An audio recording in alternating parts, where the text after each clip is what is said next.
হাই everyone আজি ব্লগটো start কৰিলোঁ আজি মানে এফালে যাম এফালে মানে আলহী এঘৰ তাতে যাম আৰু কালি মানে ক'ৰবাত যাম ফাইনেলি তো কালি কি ক'ত যাওঁ আপোনালোকক পিছত জনাম আজি ব্লগটো চাই থাকিব প্ৰথম মানে মই এইটো ব্লগ বনাব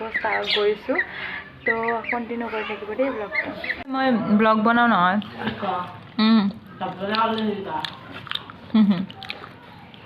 Hi guys, আমি এটা পিকনিক খাবলৈ আহিছোঁ। আপোনালোকক কোৱা হোৱাই নাই নহয় আমি মানে মাহীহঁতৰ তাত আহিলোঁ মা মই আৰু আমাৰ বাবু খুৰাৰ ল'ৰা এয়া চাওক গোটেইকেইটা কাজনে ইয়াত বিচনাত বহি কেনে আড্ডা মাৰিছোঁ আৰু গাইজ কালি মানে আমাৰ পিকনিক আছে এয়া মাছ ধুই আছে ৰেডি কৰি আছে জগাল আৰু এয়া মাছ ধুই ফ্ৰাই কৰিব এয়া আদা নহৰু চেলাই আছোঁ এইটো মই বুঢ়া মানুহৰ দৰে এয়া মায়ে বুট চাৰি আছে আৰু ঘৰতে যিমান পাৰি জগাল কৰি আছোঁ দিয়ক জগালখিনি কৰি লৈ যাম তাতে যাই ফুৰিব লাগিব ন ৰান্ধনি নিমে তেওঁলোকে ৰান্ধি থাকে আমি ফুৰিব লাগিব তো আজিলৈ ব্লগটো ইমানখিনিয়ে বেলেগ একো শ্বুট কৰিব নহ'ল কাকো দেখুওৱা নাই চবেই পুতুকে কমফৰ্টেবল নহয় ন কেমেৰাৰ আগত তো আজিলৈ বাই বাই এভৰিৱান কালি ভালদৰে আহি আছে ব্লগ